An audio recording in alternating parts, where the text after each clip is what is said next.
And effective presentations, we're going to give you an overview of the importance of effective presentations and how you can achieve this presenter, this your best self, that when you present something to everyone, this is you. And really, when you're presenting anything, when you're in front of someone, the one of the main goals is really to ensure they remember what you're saying. At least for me, that's the goal. Do they remember? Do they get it? The message that I want them to get, were they able to get it? Because for me, that's the standard, that's the test of me being able to deliver what I want to be able to deliver. Remembering. And so therefore, remember that anyone who is listening to you, it's the first time. It's their first time that they are hearing the message. And if you need to repeat your message over and over again, that's okay. Usually there are repetitions in my presentation. And that is because always assume that the person that is listening to you or that is watching you is hearing your message for the first time. All right. So first, know your audience. So we did that earlier. We asked your expectations. We identified what are your goals. Is it something that we are going to match in this 1 hour so that we won't waste your time, right? And then adapt to them. So if this is what they want, is the content that I'm going to deliver fit that content? And it's the same with all of you. Who are your audience? Is it the executives? Usually the executives do not have much time. And if it's the executives, they want to know the data, they want to know why, and they need to know what you need for them to do. So for executives, they have very short time. If it's a client, even if it's an executive, they want to be listened to because they want to be able to have a customization of this is what I want. Can you deliver this for me? Are we a match in this discovery call? And then after your presentation, then now we can reflect and analyze afterwards. We can review, you can review your performance. Okay. And this is where we craft a compelling message. When we say craft a compelling message, your purpose needs to be clear. What is your purpose in delivering your message? The structure makes sense. And when we say structure, very good structures are often stories. And we are going to give you a structure later on of the stories, story structure. In your presentation, in your speech, a good story will make the audience remember what you said. Your speech, your delivery, your presentation, everything. That is why we have data visualization workshop, data storytelling workshop, because data numbers, when you present them, it doesn't mean anything to the one who's reading them, to the one who is listening to you. When you visualize the data, when you storytell the data, now they get it. Now they can relate it to their lives. Okay, and so correct techniques are used.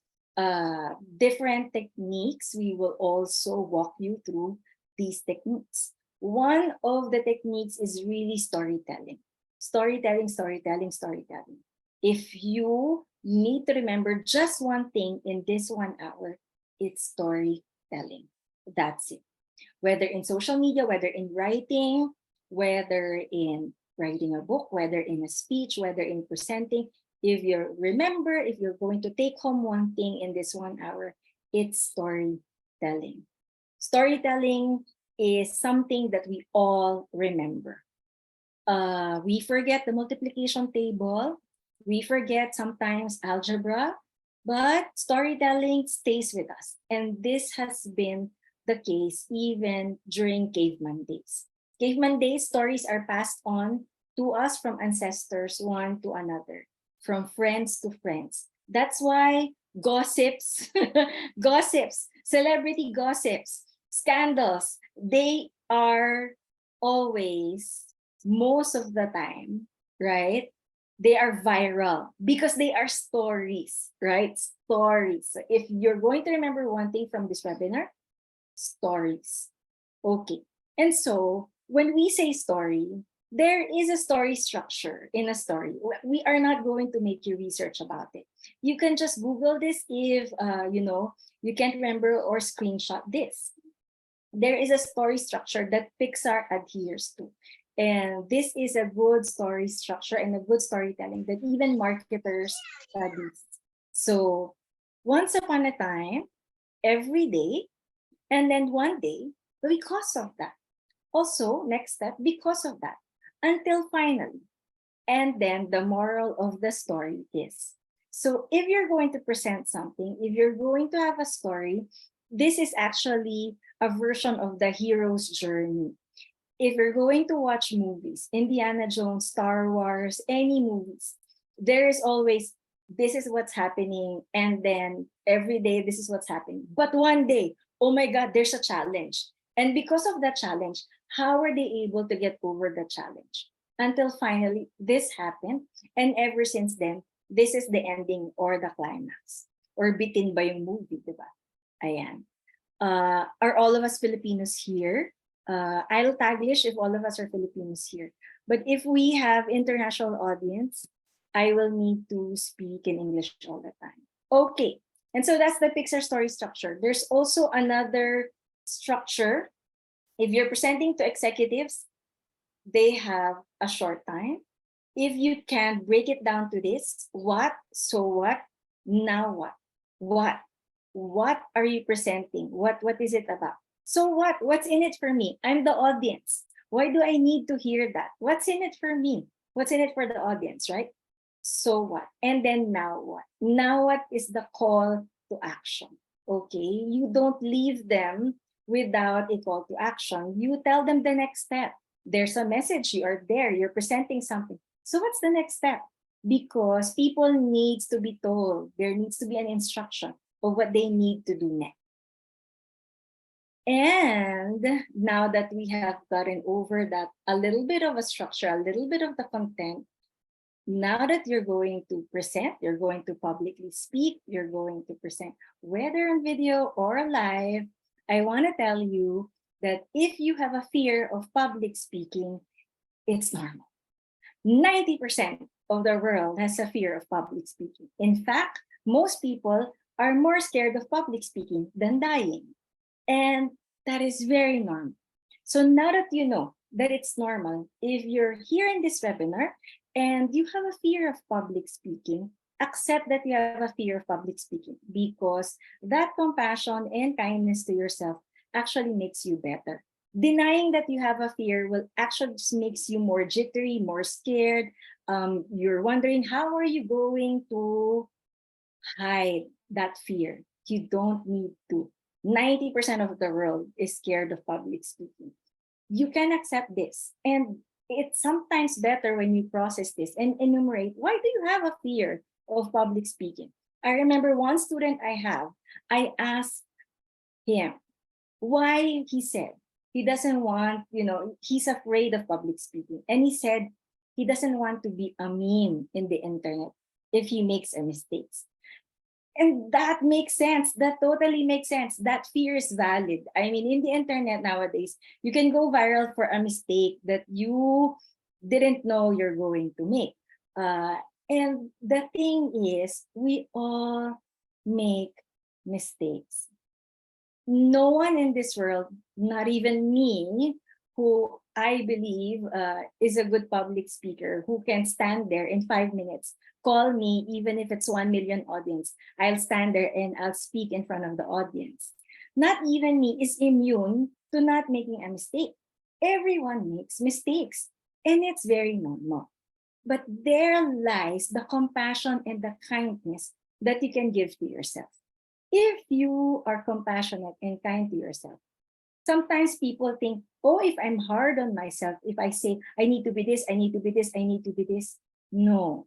The only thing that you need to do to overcome this fear of public speaking is, number one, to accept that, yes, you have that fear. Yes, it's very normal. 90% have that fear of public speaking. and the compassion that if you do make mistakes, everyone makes mistakes. And it's a growth mindset. The first time you're going to publicly speak or present is very different from the 10,000 times you have done it already. Very different. By the 10,000 times, you're very calm already. You know that whatever happens to you, whatever happens when you're going to speak, when you make a mistake, you can laugh it off. Whatever happens, you can go through it with grace. And so, if people's judgment is the one that is holding you back, you also can tell yourself that it's okay because you know what? Even if you do nothing, people will judge you. People will judge whatever it is. And most of the time, when you're there, when you're speaking, when you're the speaker, people actually just care about themselves. Their mental chatter is really about themselves. It's not really about you. They're there because they want to learn something from you.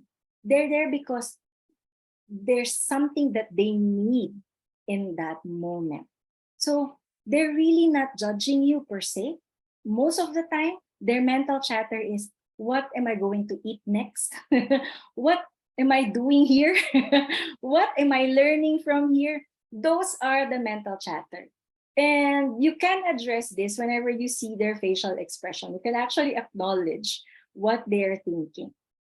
So we have a built-in neuron in our brain. It's a social neuron. And this built-in social neuron, at a moment, at a glance, when we see someone, we know when that someone is comfortable or not. Because 55% of our communication is body language. And so therefore, when you stand there, you can already convey when you're comfortable or when you're scared or when you're doubtful of your presence or when you feel like you're not prepared or when you're awkward. They can see that. And social human beings like us, we are a very social human being. When someone is uncomfortable there, we also maybe feel a little bit okay. The presenter is a little bit awkward. And so I wonder what the awkwardness is about.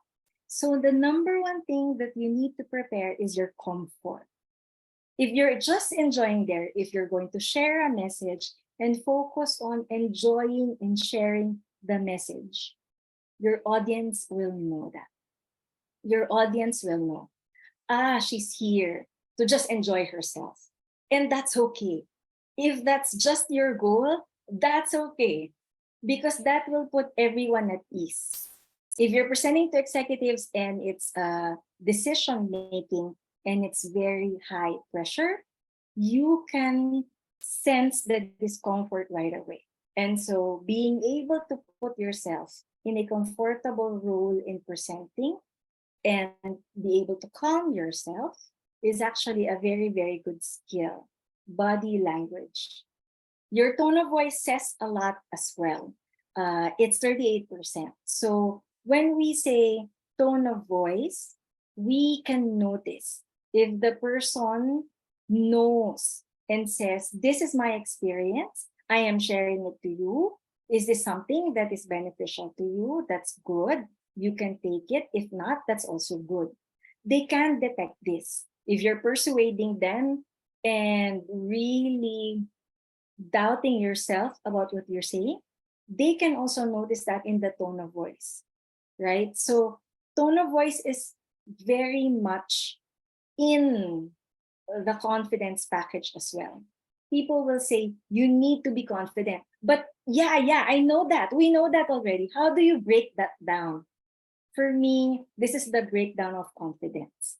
You accept the fear if you're still scared. And whether or not you have that fear, be compassionate and kind to yourself. Because you know, when you're compassionate and kind to yourself, it actually already shows. And so human beings actually mirror that compassion and kindness. When you can laugh at yourself at any mistake that you make and give yourself grace, believe me, they will do that too. And so body language, 55%, 38%. We focus a lot more on the content. when just standing there, 80%, more than 80%, is really non-verbal. It's really what we are embodying in the presentation and in the public speaking. And with that said, body language and tone of voice, practice, practice, practice. Because whether it's an audience of 1 or 1 million, whether it's live or recorded, or in TikTok, or in YouTube, or in Facebook video, in Reels, you're only talking to one person. Even when it's live in a workshop, I only talk to one person at a time. And so you look in their eyes, you check their facial expression. It's just one person at a time. So if this is a good reminder that you don't have to be scared in the amount of audience that you have, because whether or not it's 1 or 1 million, I'm only talking to one person at a time. For a webinar like this, I'm here in the camera, looking at the camera. If it's a recorded video, it's the same. If it's live, it's the same. I can only see and look at one person at a time. 1 or 1 million, you're only sharing your story to one person at a time. One person. So we move over to presentation design. When we say storytell, right? Storytell, visualize the data, and have it in bullet form. Don't make them die in PowerPoint, right? There is a meme that says death by PowerPoint. We don't want to do that. If you're going to have data present, visualize the data for them. Don't give them raw data. Have a visualization of the data. Storytell the data. That's why data storytelling is a whole other workshop. Data storytelling. Storytell the data for them. Break the data into pieces. Highlight data that you want executives to see. If it's a presentation for executives, relate the data. Down the data, when you visualize the data, when you storytell the data, then they can relate to the data. They don't need to think so much. Don't make them think. It's easier when your audience is listening to you and being able to connect the information that you're receiving them in a visualized state already, because you've made it very simple for them. So the Feynman technique that we say is, if it can be understood by a 5-year-old, you've done your job very well. If it can be understood by a 5-year-old, you have done your job very well. Because like what we say, remember that whatever you say, they are hearing it for the first time. And if they are hearing it for the first time, it needs to be broken down into very simple terms. The last bullet that says state change for every 2 minutes is what we're doing in this entire webinar. If you can see and if you experience in our first 25 minutes, we have changed slides for every 2 minutes. We have changed topics for every 2 minutes. And why is that so? Because the attention span of the present moment of everyone is very short nowadays. We have TikTok attention span. And so you cannot hold them in one topic for 2 minutes or one activity. You need to be able to change state every 2 minutes. Change the next step of the story, change the next level of the story every 2 minutes. That's the recommended and idea. If you need more time, that's okay too, I guess, on average. But remember that they may get bored. And in the boredom sense, you can acknowledge that too. Live, I can acknowledge boredom because when I see it in their faces, I can already see, oh, they're getting bored. And so if they're getting bored, I'll adjust. I'll adjust my pace, I'll adjust my speed, I'll adjust my facilitation, my training, I'll adjust my message. And so for me, it's very important live to be able to know the facial expression and the body language of my audience. If they're already tired, I don't push it. If most are tired already and you can see it in their body language, change state is very good. Taking a break for 5 minutes is very good, or 2 minutes, even for 2 minutes is very good. Live, it's easier to see their facial expression. In a webinar, a change state for 2 minutes is good. And asking you guys, how are you in the first 27 minutes is also very good. And stopping. So for everyone who are here, how have you been? It's for 27 minutes in our 1 hour webinar. And so before I continue, I would want to ask, how are all of you? You can type in number 1 for good. Please continue. Number 2 for I have a question and I have a comment. Number 1 or number 2, type it in the chat. 1, okay. Thank you, Erlinda. Thank you, Judy. 1, 1, 1, 1. Okay, let's continue. All right. And when we are delivering our presentation or publicly speaking, practice the pause. The pause is a very, very good strategy for everything. And you need to be able to know when you're going to pause. Practice the pause. Very simple. You think that it's minor, but it makes a whole deal of different experience for the audience. When you want to say something important, pause and then say it. Practice the pause. When you're building them up in a story and you want them to realize the impact of the story that you're sharing, pause. The pause, there's so much in there. And if you are able to practice the pause, it's definitely going to improve your pitch. This is especially important for marketing, for pitch in marketing, for advertising folks, very important, the pause, right? The pause. When are you going to deliver this? When are you going to hit this, all right? When are you going to show social proof? Practice the pause. So pacing, pause for emphasis, vocal variety, the projection, the tone and intonation. Mostly for me, if you're having a hard time being entertaining or you want to have all of these range of tones and sometimes you just don't have it, sometimes you're already tired, the pause. Very simple. Practice the pause.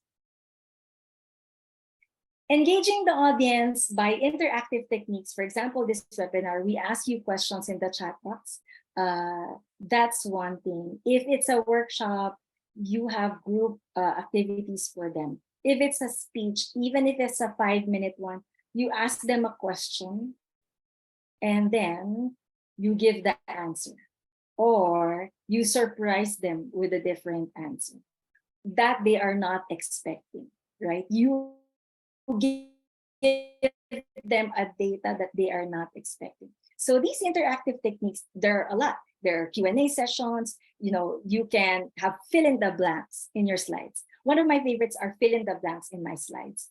And then with the fill in the blanks, then they have blanks on the slides and then they will guess what the word is. And then they will be able to guess it the next. But that's for trainings and workshops.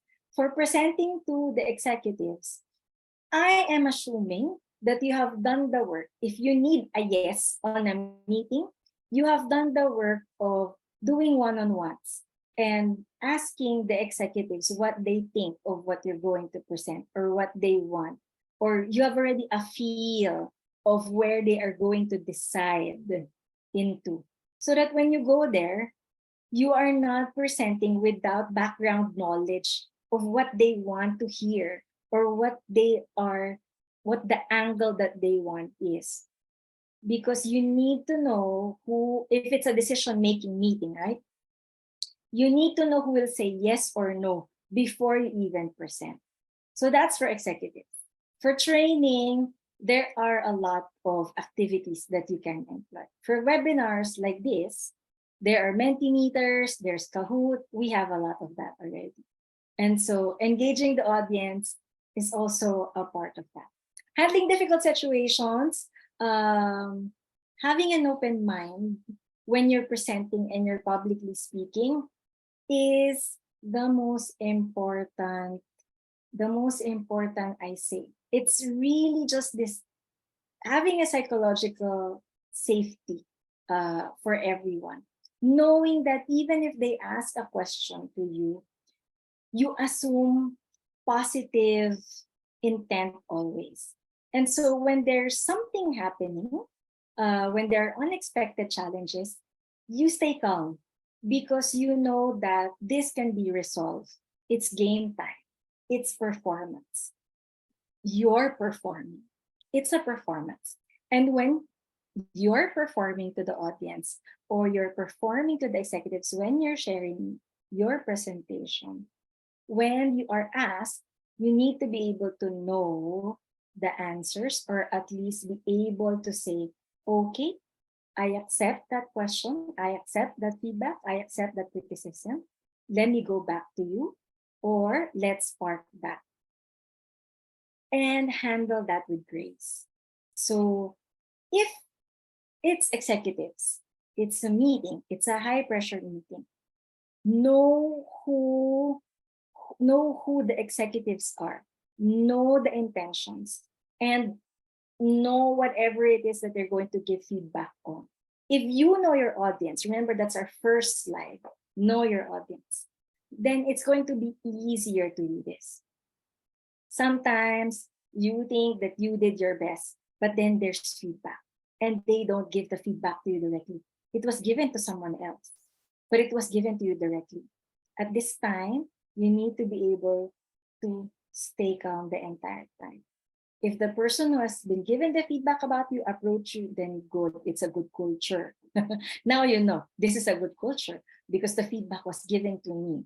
It was not, it was not relayed to another person. It was that gossip ended there. The feedback was given to you directly. You accept it. And if the person says, let's resolve it, good, better. That's the best because it's a transparent feedback. But if it's not, then that's something that you can approach maybe. And maybe harder, go to the person and say, hey, maybe there's a feedback. Maybe I can ask. Maybe you can tell me the feedback. Maybe there is. So ask yourself. Technical glitches and equipment failures, a part of our life, a part of everyone's life.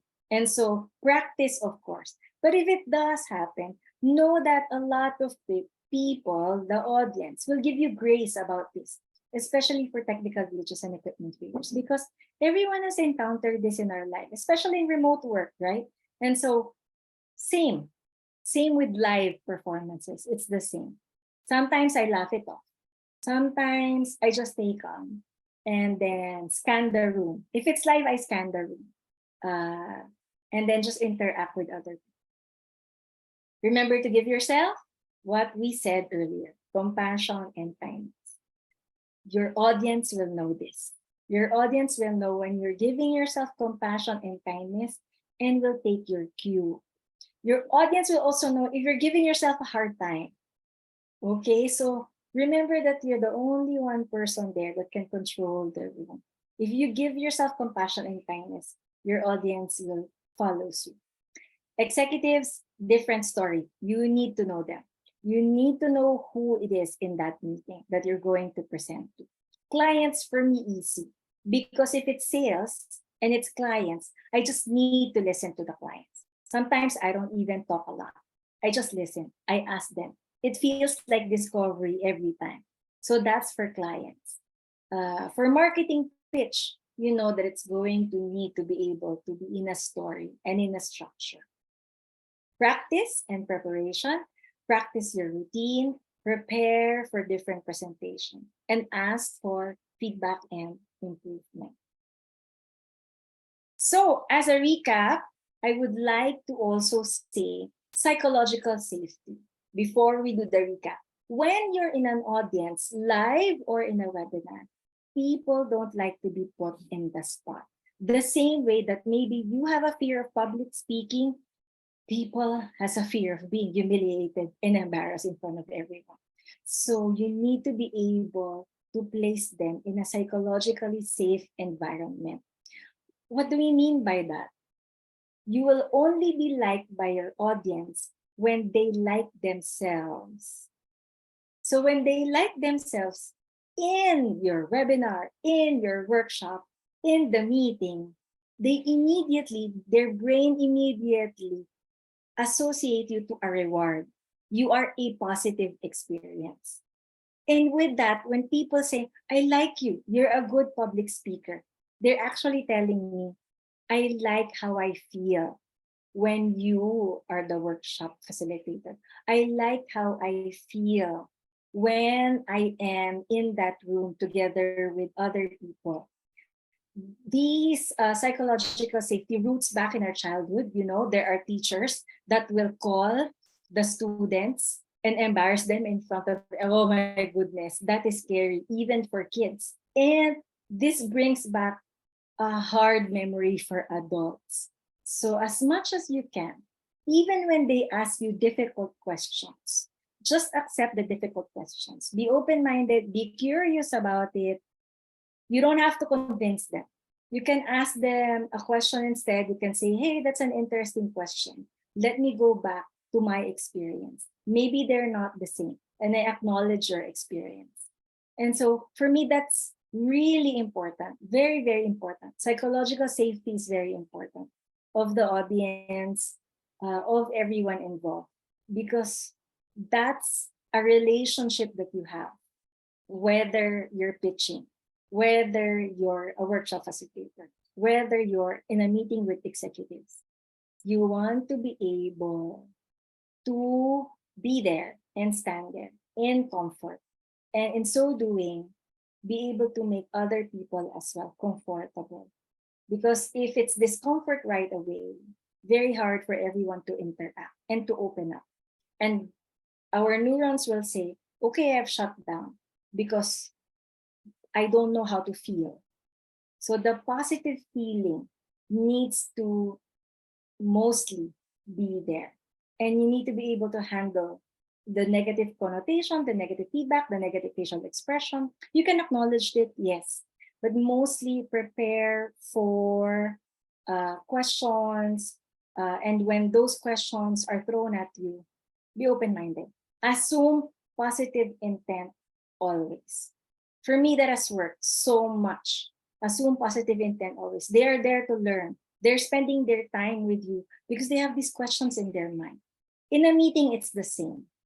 But I will really say, if you're going into a meeting of executives, meet them beforehand, one by one, ask them, so that when you go into a high decision-making meeting and you're pitching for that meeting, for a decision, you know who will say no or yes, and pretty much you're covered. So there are different types of presentation, right? So know your audience, know what it's for. Recap, right? Know your audience, know what it's for. Craft your compelling message. Remember that it's the first time. Even if you've said that, in marketing, I say you need to say it every day for the next 6 months. By the 6th month, when you already said it every day, that's when the audience will start to pick up what you're saying. 6 months. And this is social media. Even if I say it every day, 6 months, the audience will learn your message by the 6th month, every day. And so really go for the message, right?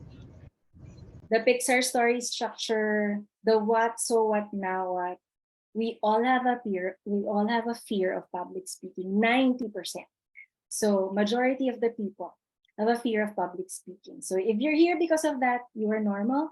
You need to acknowledge it, accept it, be kind and compassionate with yourself. Know why, so that you will be able to process it through and know that body language, tone of voice, 80%. The words can be accompanied by PowerPoint, and you need to be able to choose it. I'm sure if you're here, you already have the right words to say. Stories. Practice, practice, practice. Whether it's 1 or 1 million, you're only talking to one. Whether it's live, whether it's a YouTube video, whether it's a webinar, whether it's TikTok, you're only talking to one person. Presentation design, It's amazing if you can change or state change every 2 minutes if you can. Practice the pause. Practice the pause. The pause is so important because they will really listen to you. Especially for me, I talk fast. And so when I pause, is there something? Is there something that I need to say important after that pause? Practice the pause. Engage the audience.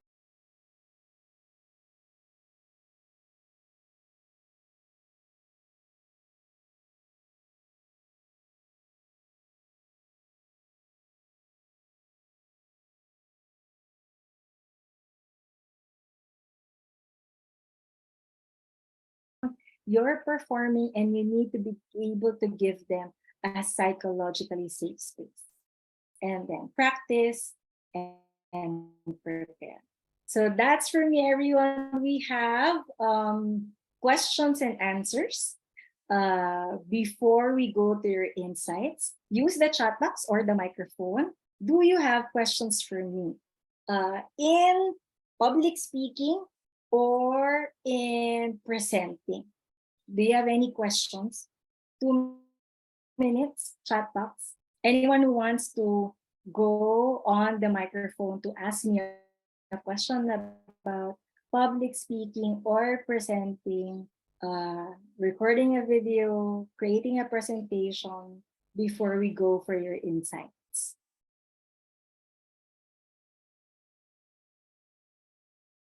Let's give you two before we say thank you to all of you and ask for your insights. Questions? No questions so far? What has been your biggest fear or what has been the biggest block that you have had in presenting and public speaking? Is it the structure? What has been a memorable presentation you've had that you feel this is it, I have the skill. And therefore, because I know I have the skill in public speaking, I can immediately be able to transform my presentations whenever I want to.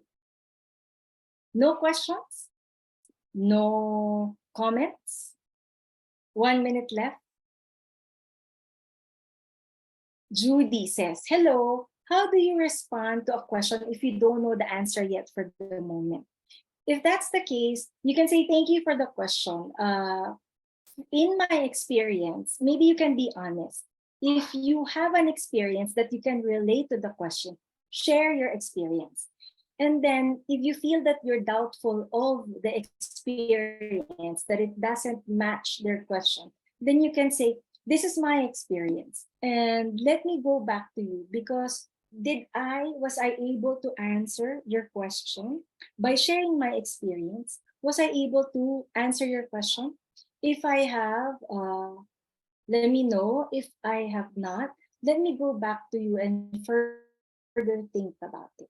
So I also have this tip that I was able to say that even if you're not publicly speaking, even when you're not presenting, when you're in a social situation and people are talking to you and you're still thinking, in public speaking, I can do that. I can answer questions. I can immediately think about the answer or what to do. It's something that I have been able to master because I'm not performing, right? When I'm in a group of friends, they're talking, they're chatting, and they say, and I'm like, and I didn't know what to say.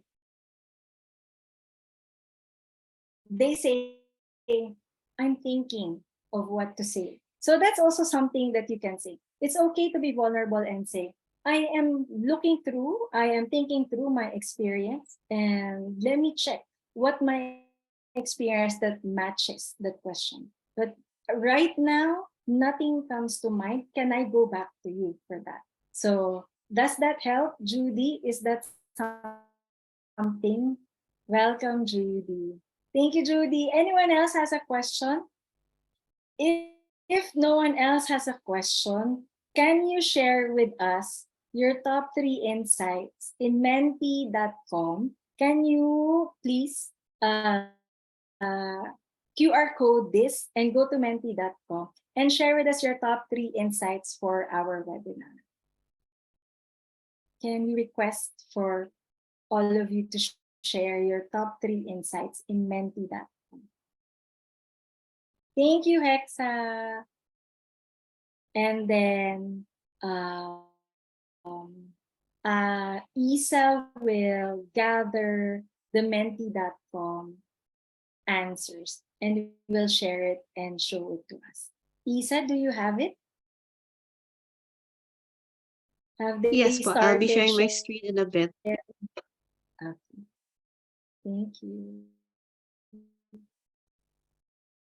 Thank you, everyone. How was your Friday? It's a little bit rainy yesterday. And I do believe that. Welcome, Hannah. Hannah said.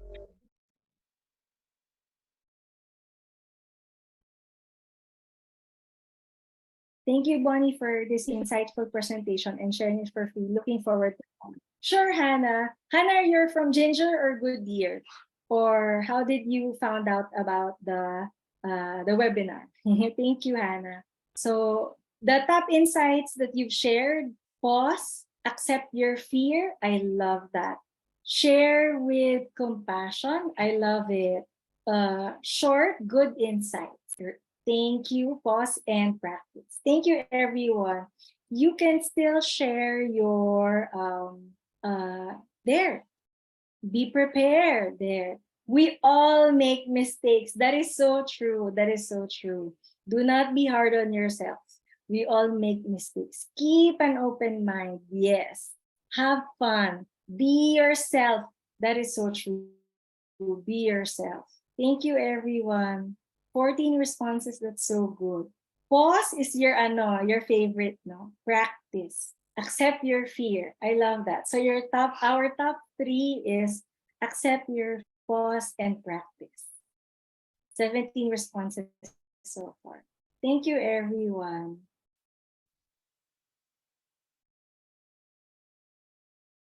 So there is done with Mentimeter, or if there are still more insights that you want to share, you can still share. If you have comments or questions, more questions, you can share it in the chat box.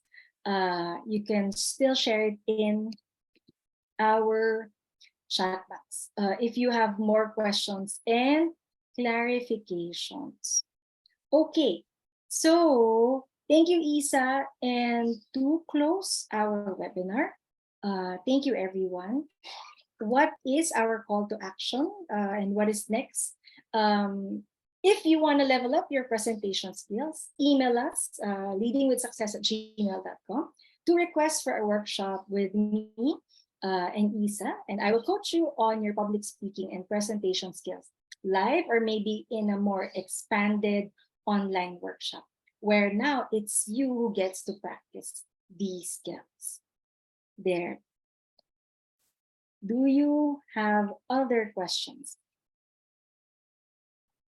If we don't have any other questions, thank you everyone for attending.